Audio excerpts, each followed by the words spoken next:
दरम्यान बारामतीत 2029ला पुन्हा पवार विरुद्ध पवार होणार का, याविषयी अजित पवारांचे बंधू श्रीनिवास पवार यांच्याशी बातचीत केली आमच्या प्रतिनिधींनी. आपण पाहूयात. श्रीनिवास बापू, तुम्ही राजकीय नाहीत पण कुटुंबातले आहात, तर या दोघांच्या आजच्या वक्तव्याकडे तुम्ही कसं बघताय? खरं मी दोघांचंही वक्तव्य ऐकलं नाही, पण तो दोघंही तरुण आहेत, त्याच्यामुळं असू शकतं. आता प्रत्येकाची ती वेगवेगळी मतं आहेत. रोहितचं मत आहे, जयचं मत आहे की त्याला उभं राहायचं, फिरून फिरून त्याची पण इच्छा आहे. कारण मागं तो म्हणत होता की दादा म्हणायचा की रोहित नको याच्यात, आपलं जय नको याच्यामध्ये पुढे, चांगलं नाही आहे. पण लोकांचं बघून बघून बघून इच्छा तयार झालेली असेल आणि त्याच्यात चूक काही नाही. शेवटी दादाचा मुलगा आहे तो, कोण ना कोणतरी 29ला बहुतेक वहिनी माघार घेतील आणि हा येईल असं दिसतंय. त्यानंतर रोहित पवारांनी असं म्हटलंय की जय पवार जर उभे राहणार असतील तर इथं पवार विरुद्ध पवार असा संघर्ष पुन्हा होऊ शकतो.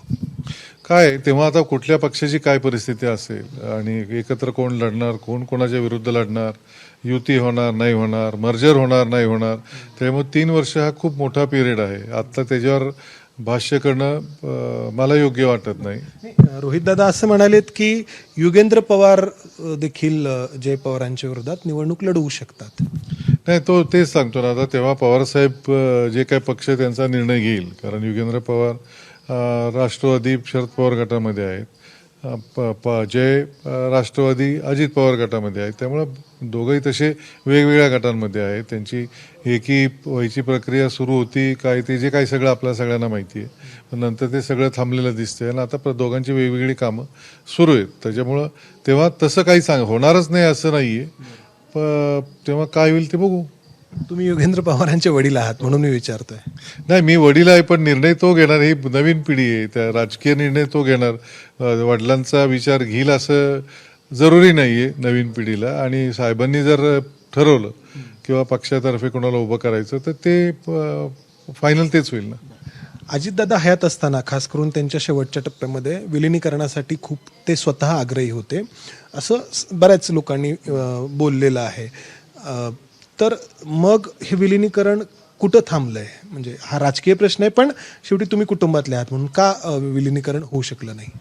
मला असं वाटतं परिस्थिती बदलली. दादा होता शेवटी, दादा पार्टी कंट्रोल करू शकत होता. आता हे मुलं लहान आहेत, वहिनी नवीन आहेत, त्याच्यामुळं त्यांच्या पक्षातले जे काय बाकीचे सिनियर लीडर असतील ते काही मध्ये बोलत असतील की करायचं नाही करायचं. कारण तेव्हा निर्णय घेणारे दादा होते आणि दादा एकटा होता निर्णय घ्यायला. जरी पार्टीचा तो विचार घ्यायचा ते त्याने एकदा ठरवलं की तो ठरवत होता. आता हे सगळ्यांच्या विचारांनी अजून पण 3 महिने पण झालेले नाही आहेत. त्याच्यामुळं अजूनही ते एकदा सेटल झाले ते सगळे ह्याच्यामधून. कारण त्यांना पण मोठा धक्का आहे कुटुंब म्हणून. आणि एवढी उलथापालथ झालेली की पार खासदार झाला, वहिनी आता आमदार होतील, खासदार होत्या, आता उपमुख्यमंत्री आहेत. त्याच्यामुळे ते आधी हे अंडरस्टँड करायला थोडा वेळ लागेल त्यांना. आणि मग एखाद्या दिवस त्यांचे विचार परत दादांसारखे होतील नाही होतील आता तो काळ ठरवेल. अच्छा, या दोघांची वक्तव्य जय पवारांचं असेल किंवा रोहित पवारांचं असेल, आजच्या दिवशी येणं म्हणजे पोटनिवडणुकीचं मतदान सुरू आहे, काही तासच झालेले आहेत आणि त्यावेळी त्यांनी म्हणणं की नाही 2029च्या गोष्टी. मी तेच सांगतो की राजकारणामध्ये 3 वर्ष हा खूप मोठा पिरियड असतो, खूप मोठा पिरियड आहे. त्याच्यामध्ये बरेच उलथापालथ होऊ शकते. आता जसं जानेवारीमध्ये जे घडलं ते त्या क्षणापर्यंत कोणाला वाटलं नव्हतं की दादांच्या बाबतीत असं होईल आणि दादा अचानक या तरुण वयात निघून जातील. त्याच्यामुळं राजकारणात असं काही सांगतात नाही. त्या दोघांनी का बोलले हे त्यांना माहिती, किंवा त्यांच्या मनात पण इच्छा तयार झालेली असेल म्हणून बोलले असेल का, असं पण मला वाटतं. रोहित पवार असंही म्हणालेत की पवार विरुद्ध पवार असा संघर्ष व्हावा असं लोकांना वाटत नाही, बारामतीकरांना वाटत नाही, मात्र भाजपला वाटतं.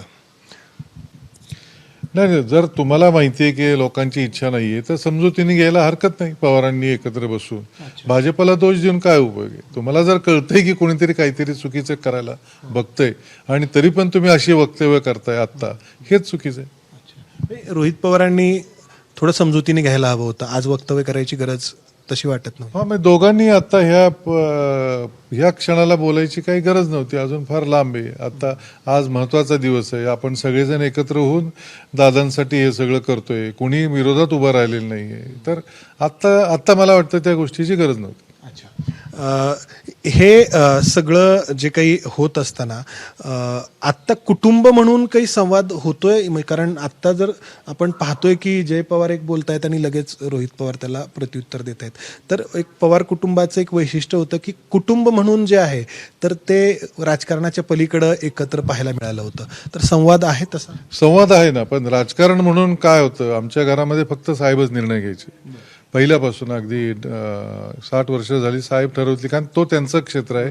आम्ही कुटुंब म्हणून एक होतो. पण आता जरा काल पण साहेबांना ऍडमिट करावं लागलं, त्यांची तब्येत बरी नव्हती. आता ते एका दिवशी या दोघांना बोलतील, काय त्यांना वाटेल ते बोलतील. पण साहेबांना न विचारता या दोघांनी वक्तव्य केली, त्यामुळं आता उद्याच हे होईल. रोहित पवारांना स्वतः बारामतीमधून निवडणूक लढवण्याची इच्छा आहे का, असाही प्रश्न उपस्थित होतोय. आता ते त्यांनी ठरवायचे. त्याच्या डोक्यात काय हे आपण सांगू शकत नाही, आणि ते कालच ठरवेल. मग ते म्हणतात की मी कर्जत जामखेडवरूनच लढेन, पण अलीकडे त्यांचं बारामती परिसरामध्ये दौरा करणं, लोकांना भेटणं वाढलंय. हो, ते मी पण बघतोय वाढलेलं आहे. पण त्याच्यामुळं साहेबांचा मतदारसंघ सांभाळायची जबाबदारी पण त्याला घ्यायची असेल, सांगता येत नाही, म्हणून पण वाढलं असेल. एबीपी माझा, उघडा डोळे बघा नीट.